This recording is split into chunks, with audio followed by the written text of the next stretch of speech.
Carrapatos. A gente encontra eles em trilhas, nos nossos bichos de estimação e às vezes até na gente mesmo. São criaturas bem comuns, mas que no fundo a gente entende pouco sobre elas. Então, bora mergulhar nesse assunto e desvendar os segredos para identificar esses pequenos aracnídeos. Essa é a pergunta de 1 milhão, né? Muita gente se faz essa pergunta. E a resposta começa com um detalhe bem importante. Nem todo carrapato é igual. Saber a diferença é, sem dúvida, o primeiro passo para a gente entender o que está encontrando por aí. E olha, para ter uma ideia da dimensão disso, no mundo todo existem mais ou menos 870 espécies de carrapatos descritas. É uma diversidade enorme, espalhada por praticamente todos os continentes.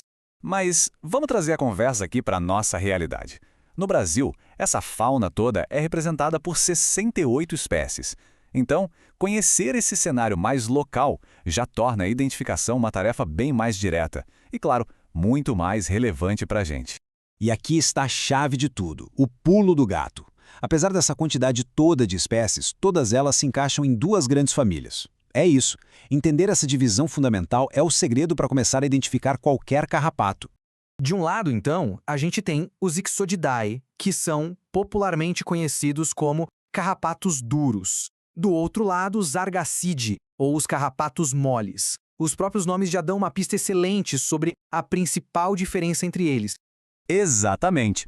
A ciência vem e confirma o que o nome popular já diz. A presença ou a ausência de uma placa dura nas costas, isso é o que define essa primeira e mais importante classificação de todas. Certo, mas como é que a gente vê essas diferenças na prática? Vamos dar uma olhada mais de perto na anatomia deles e descobrir o que procurar para conseguir distinguir uma família da outra. O mais interessante aqui é que tudo se resume a características que a gente consegue observar. Os cientistas usam esses 7 pontos, como a presença do tal escudo dorsal e a posição da boca, para classificar um carrapato. Para facilitar, vamos focar nos 2 mais importantes. Ótima pergunta, porque falar sobre um escudo é uma coisa, mas ver como ele é faz toda a diferença. Essa é a característica mais marcante dos carrapatos duros. E olha só que interessante, no macho da família Ixodidae, o escudo cobre o corpo inteirinho. Já na fêmea, ele é bem menor, cobrindo só a parte da frente. E sabe por quê? Essa diferença permite que o corpo dela se expanda muito para se encher de sangue. Nos carrapatos moles, esse escudo simplesmente não existe. Ok, vamos para a segunda grande pista. A cara do carrapato, né? O que os cientistas chamam de capítulo, que é onde fica o aparelho bucal. A posição dele muda tudo. Veja bem, quando a gente olha um carrapato duro por cima, o aparelho bucal dele fica projetado para frente, bem visível. Agora, em um carrapato mole, ele fica escondido lá na parte de baixo do corpo. Você olha de cima e não vê nada. É uma diferença gritante e muito fácil de notar. Bom, agora que a gente já sabe como diferenciar as famílias, vamos afunilar o foco para o que mais importa. Quais são as espécies que de fato são encontradas parasitando pessoas aqui na nossa região? A lista está aí. São 11 espécies documentadas em humanos no Rio Grande do Sul.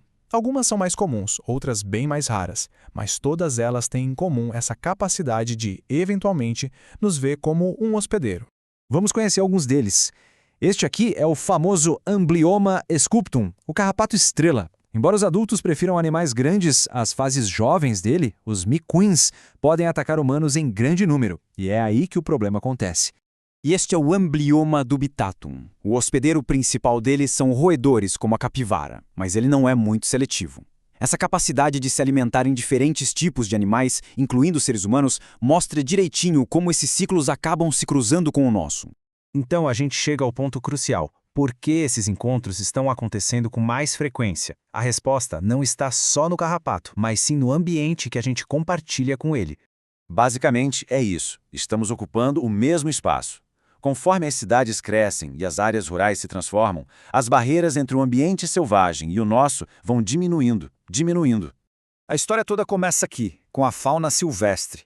Animais como a capivara são verdadeiros reservatórios naturais para várias espécies de carrapatos, vivendo seus ciclos em equilíbrio no ambiente deles. Em seguida, entra o ambiente compartilhado. Pensa num córrego, numa área de mata, um parque na beira da cidade. São justamente esses os lugares onde a vida selvagem e a nossa atividade se encontram e se sobrepõem. E aqui o ciclo se fecha. Nossos cães, nossos gatos, ao explorarem essas áreas de transição, podem acabar pegando carrapatos e trazendo para dentro de casa. Eles funcionam como uma ponte entre o mundo selvagem e o nosso mundo doméstico. Essa frase resume a situação perfeitamente. Não é que os carrapatos estejam nos procurando ativamente. Na verdade, somos nós que estamos cada vez mais frequentando e modificando os lugares onde eles sempre viveram. E isso nos deixa com uma reflexão importante, né? O conhecimento é a nossa principal ferramenta. Entender quem são esses carrapatos, onde eles vivem e como os ciclos deles se conectam aos nossos é o caminho fundamental para uma convivência mais segura e consciente.